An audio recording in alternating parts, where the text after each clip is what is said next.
Il y a dans la sourate al-Baqarah, la fin de la sourate al-Baqarah me touche énormément.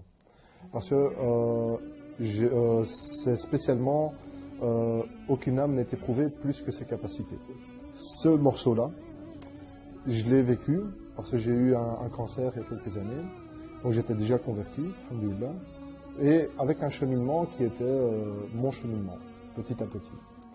Et puis j'ai eu ce cancer, et ce cancer est la meilleure chose qui me soit arrivée. Pour moi, c'était une marque d'amour qu'Allah Azza wa Jal m'a pris dans ses mains et puis m'a remis. Et ce verset-là me montre une chose, c'est qu'il peut avoir des difficultés, mais ma capacité que Allah Azza wa Jal m'a donnée, en moi ou autour de moi, c'est pour ça que la sourate Al-Asr, avec les autres, j'aurai toujours la capacité d'affronter une difficulté. Même si la difficulté a l'air énorme, c'est une marque d'amour. Je sais que Allah Azza wa Jal m'a promis dans la sourate Al-Baqarah que je vais affronter cette difficulté. Parce qu'aucune âme n'est éprouvée plus que sa capacité. Jamais.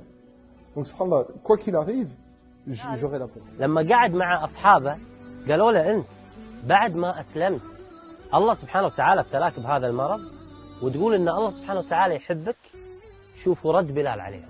Et je leur donne un simple exemple. Je leur demande, réfléchissez. On dit qu'une femme, une mère, a cassé le bras de son enfant. Qu'est-ce qu'on va penser?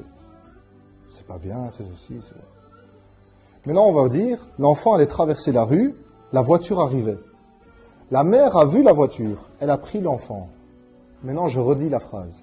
Une mère a cassé le bras de son enfant. Qu'est-ce qu'on en pense maintenant? Alhamdoulilah, c'est une bonne mère. C'est exactement la même chose. Nous, nous sommes l'enfant. On ne se rend pas compte, on ne voit rien, on ne voit pas les voitures. On ne voit pas ce qui se passe. Et Allah Azza wa Jal, lui, il voit ce qui se passe et ce qui est bien pour nous. Et c'est là où on a confiance en lui. Quoi qu'il se passe, quoi qu'il nous arrive, c'est que c'est un bien pour nous.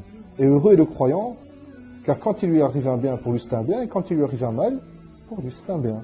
Par rapport à la maladie, donc au cancer que j'ai eu, en fait, ça a permis aussi de trier les vrais amis des faux amis, les bons amis des mauvais amis. Et donc finalement, ça m'a purifié à l'intérieur de mon corps, ça a purifié, Inch'Allah Azza wa Jal, mon âme, ça a aussi rabaissé mon nefs, et ça a purifié les mauvaises fréquentations de rêve. Sachez que l'islam est facile, et pratique, et surtout utile, car elle donne un sens à notre vie.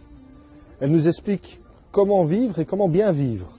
Et l'islam nous rappelle que finalement, si on fait un voyage, l'important, c'est pas le temps qu'on passe dans l'avion, c'est à l'atterrissage. Où veut-on arriver? Veut-on arriver dans un endroit paradisiaque? Ou veut-on arriver dans un endroit un petit peu difficile? La réponse, elle est là. Notre vie, c'est le passage dans cet avion. Et l'atterrissage, c'est notre mort. Donc ce n'est pas si grave que ça, la mort. Car ça nous ouvre réellement la vraie destination. Le pourquoi on a été créé est tout simplement d'adorer celui qui nous a créés. Alors, honnêtement, si vous réfléchissez un tout petit peu, et si vous avez regardé le programme, ouvrez un Coran et lisez-le. Dans votre langue, lisez-le. Et vous verrez l'effet qu'il aura sur vous. Et Dieu seul sait.